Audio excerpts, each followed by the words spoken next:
Bismillahirrahmanirrahim. Assalamualaikum warahmatullahi wabarakatuh. Anak-anak ibu yang ibu sayangi, apa kabar kalian di rumah? Semoga kalian dalam keadaan sehat walafiat. Untuk pagi hari ini kita belajar mata pelajaran fikih. Silakan kalian buka halaman 6 buku paket. Nah, kalau kemarin kita belajar tentang tayamum dan wudhu, hari ini kita belajar tentang mandi besar. Mandi besar itu adalah mandi untuk menghilangkan hadas besar. Nah, mandi besar itu ditujukan untuk siapa? Yang pertama adalah orang meninggal. Orang meninggal itu wajib dimandikan. Kewajiban kita sebagai umat Islam terhadap orang yang meninggal, yang pertama itu adalah satu, dimandikan. Yang kedua dikafani, yang ketiga disolatkan, yang keempat dikuburkan. Itu kewajiban kita terhadap orang yang meninggal. Tetapi catatan di sini meninggalnya tidak dalam keadaan mati syahid. Jadi orang yang mati syahid itu tidak perlu dimandikan. Siapa saja yang termasuk mati syahid? Yang pertama itu orang yang kena taun itu atau wabah penyakit. Yang kedua karena dia sakit perut kemudian meninggal. Yang ketiga orang yang tenggelam, misalkan dia naik pesawatnya jatuh ke laut kemudian dia meninggal. Nah, di situ dia meninggalnya itu tidak wajib dimandikan. Misalkan orang yang jatuh ke sungai kemudian dia meninggal tidak wajib dimandikan. Terus tertimpa reruntuhan atau pohon yang besar, ketika dia jalan ada pohon jatuh runtuh kemudian dia meninggal, tidak wajib dimandikan. Terus orang yang mati syahid di jalan Allah di sini adalah orang yang membela agama Allah, biasanya dalam keadaan perang membela agama Allah kemudian dia meninggal, maka jasadnya tidak wajib dimandikan. Terus yang terakhir adalah ibu yang meninggal ketika melahirkan anaknya, berjuang di jalan Allah, sama aja itu dikatakan mati syahid. Jadi orang yang mati syahid itu tidak wajib dimandikan. Tetapi kalau orang yang meninggal biasa itu wajib dimandikan. Terus yang B, setelah selesai nifas. Nah, nifas di sini adalah apa sih itu nifas? Nifas itu adalah darah yang keluar setelah melahirkan. Bayinya sudah keluar, kemudian ibunya mengeluarkan darah, itu disebut darah nifas. Masanya berapa? Minimal itu 40 hari, maksimal adalah 60 hari.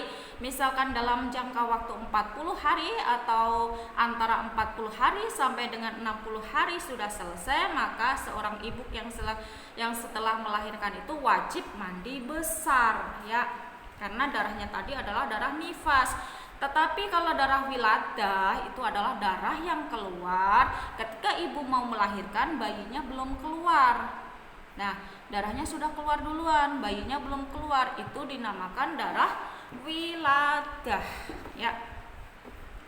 Terus yang ketiga yaitu setelah haid. Haid itu bagi perempuan ya. Haid itu apa sih haid? Haid itu adalah darah yang keluar dari kemaluannya wanita ketika dia berusia 9 tahun atau lebih. Kalau kurang dari 9 tahun itu namanya darah istihadah atau darah rusak. Kalau lebih dari 9 tahun itu namanya darah haid ya. Ketika nanti usia kalian sudah 9 tahun, kalian mengeluarkan darah bagi perempuan ya, usia 9 tahun atau 9 tahun lebih, kalian mengeluarkan darah itu dinamakan darah haid. Kalian nanti wajib mandi besar kalau sudah selesai ya. Itu tanda-tanda balik bagi perempuan. Kalau bagi laki-laki, tanda baliknya dia mengeluarkan mani. Itu minimal usianya 15 tahun bagi laki-laki. Ketika kalian sudah balik, maka kalian wajib melaksanakan sholat dan puasa, wajib hukumnya, tidak boleh ditinggalkan lagi karena hitungannya kalian sudah balik. Paham? Ya. Terus tata cara mandi wajib yang pertama yaitu membaca bismillah. Ya. Pastikan air mengenai seluruh tubuh. Dimulai dengan membasuh kedua telapak tangan sampai pergelangan masing-masing 3 kali. Utamakan yang kanan dulu 3 kali. Terus setelah itu berwudu. Ya, terus mengguyurkan air mulai dari pundak kanan. Terus Apabila diyakini sudah selesai, seluruh anggota tubuh sudah basah, mulai dari ujung simin sampai ujung kaki sudah basah semua, pastikan kalian sudah yakin kalau kalian sudah selesai melaksanakan mandi besar. Maka diakhiri dengan membasuh kedua telapak kaki sampai mata kaki ya. Lakukan dengan tertib. Itu adalah tentang mandi besar. Sekarang halaman 7, silahkan kalian buka halaman 7. Ini adalah pengertian haid. Tadi udah dijelaskan bahwa haid itu adalah darah yang keluar dari kemaluannya wanita ketika dia berusia 9 tahun atau lebih. Kalau kurang dari 9 tahun namanya darah istihadah atau darah rusak ya. Nah, hal-hal yang dilarang bagi perempuan ketika haid. Ketika nanti haid, kalian sudah haid, misalkan kalian kelas 6 keluar darah, itu berarti nanti usia kalian udah 9 tahun, berarti kalian sudah balik.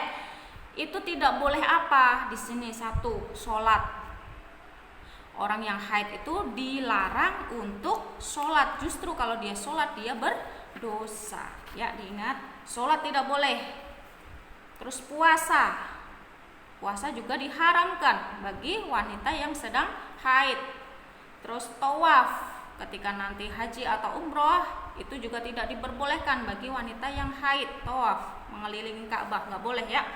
Terus yang D yaitu menyentuh mushaf atau membaca Al-Quran tidak boleh. Ingat, ketika kalian membaca Al-Quran pastikan kalian mempunyai wudhu ya. Paham? Dan ketika nanti bagi perempuan kalian telah haid atau sedang haid, nanti kalian diharamkan, tidak diperbolehkan untuk membaca atau menyentuh Al-Quran ya. Terus iktikaf. Iktikaf itu adalah berdiam diri di dalam masjid, berzikir kepada Allah. Tidak boleh masuk masjid, tidak boleh ya. Orang yang sedang haid tidak boleh. Nah, cukup sekian penjelasan dari Ibu tentang mandi besar dan larangan bagi orang yang haid. Terima kasih. Assalamualaikum warahmatullahi wabarakatuh.